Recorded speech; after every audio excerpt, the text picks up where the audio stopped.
So you want to learn how to stop Centurion? Well, you came to the right place. What's going on, you guys? Bashtianygo here, and today I'm coming at you with my tech cards to stop the Centurion deck from ever taking effect. We need to go ahead and stand together, guys, to prevent the Calamity Lock deck 2.0, whatever it is, 5.0 at this point actually, from taking its place atop the tier list of the meta format for this upcoming format post Valiant Smashers. And we need to work together to go ahead and make sure that we prevent this from happening. I know we are all very excited for the deck itself. It's very cool, it's very easy lines of play, nothing too complicated. Make Calamity, whatever, fourth summon, inconvenient, Nibiru sucks. How can we stop it? Well, I have for you guys 10 cards you guys can go ahead and use in any deck you guys play in order to completely blow out your opponent and prevent them from not only Calamity locking you, from even getting an inch into their plays, guys. So without further ado, let's get right on into it. The first two cards gonna be a 2-for-1 special, guys. I'm gonna get you guys with the Effect Veiler Imperm combo. Very easy. Just to go ahead and make sure you guys get this one out the way. It's the most obvious one.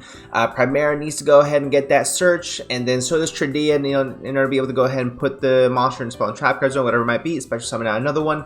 So in other words, guys, the second they normal summon, you Effect Veiler Imperm that hoe into Oblivion and you get rid of it. So it is something to keep in mind moving forward, guys, but I really like the way these two cards operate. But now we're gonna get into some real heat, real sauce, real fast. Now, of course, you guys should already know that the stand-up Centurion field spell card is essential in making sure that they are actually able to synchro summon during your turn. So what do you guys need to do to get rid of this? You guys need to out the field spell. That is absolutely key to prevent them from making the Calamity, the Cosmic Blazar, Quasar, Shooting Star, Red Supernova, Dragon, whatever on your turn. So what do you gotta do? You gotta eliminate that field spell, guys. This is where cards like Cosmic Cyclone, MST, Twin Twister, Heavy Storm's not legal, whatever, Heartbeat's Feather Duster, and even a card that I think is really spicy right now, which is going to be Set Rotation. The one-of Set Rotation, I think it would be really funny to go ahead and get rid of your opponent's field spell,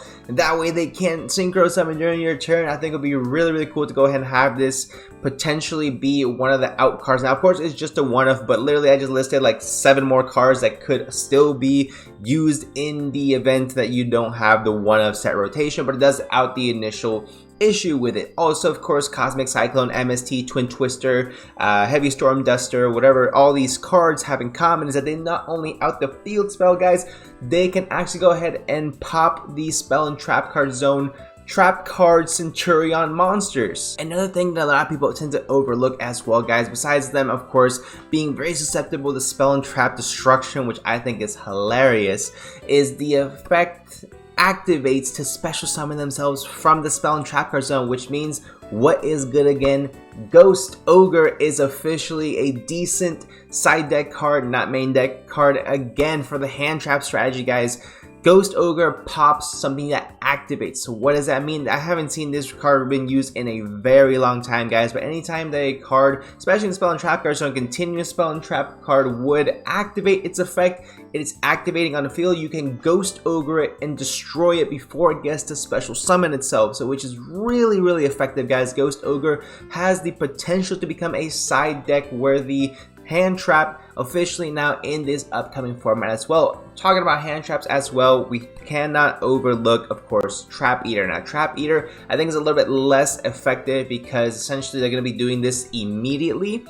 But in case they want to wait and be a little bit more reactive, you can still use Trap Eater to just out your opponent's continuous traps, in which case you can get rid of their Primera, which gets rid of their tuner monster, which is essentially very much necessary for them to go ahead and do their synchro plays. So that is absolutely huge. Now, these last few cards that I mentioned were probably a little bit more on the iffy side. They could be played in any deck, but one card that can definitely be played in any deck, guys, is Book of Eclipse. Book of Eclipse is crazy good against this strategy. The second they get any level 4 or level 8 on board, you know they're going to go into Legadia, whatever his name is, and you know they're going to make either that, or they're going to make the Crimson Dragon, or they're going to make some other nonsense level 12 monster. So what can you do to stop it? You book their cards, or you Daruma cannon their entire board, and then they can't do anything. Now, if there was, of course, a fusion-based strategy, that would not work, but because in order to synchro summon, your tuner and non-tuners need to be face up, that causes a big issue for the Centurion strategy, and now they cannot go full combo. They can't even do any combo on you,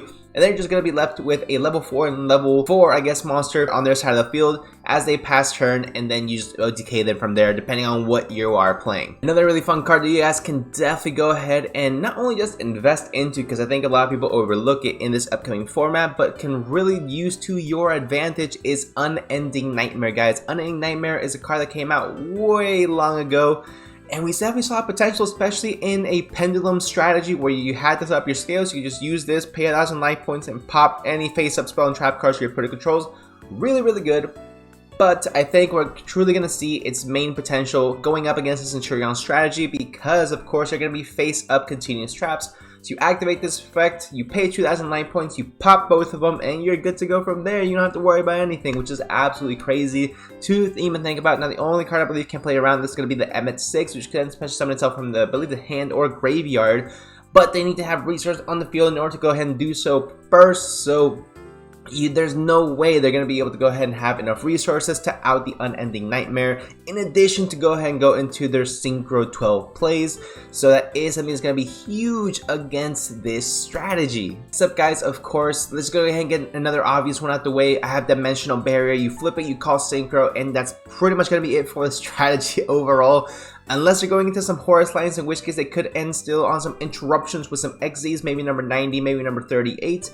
But if you are able to flip the Deep Barrier the second, again, that they have a level 4 and a level 12 on the field, then you are good to go, my friend. Another thing you can definitely go ahead and do, guys, is you can actually go ahead and flip this if you see them going into a super heavy Samurai Synchro play to prevent them from making Baron the floor on their turn, and that will in turn end the entire turn for them, as they will not only not be able to make Baron, again, they won't be able to make any of their plays as well. And the last card I have here for you guys, which I'm pretty sure we're over 10 cards at this point, but whatever, we're gonna go and keep it going, guys. I have Summon Limit. So Summon Limit is a crazy card you can definitely go ahead and put into any deck. Realistically, hear me out. Summon Limit is a crazy good card because it can go into any deck, right? So you're going first, you set your summon limit, you go full combo, you set up your board. The second they summon the second monster, you flip this card, and you're good to go. And then next turn, you just work with what you got, OTK them, because they can't do literally anything unless they're able to summon a third time.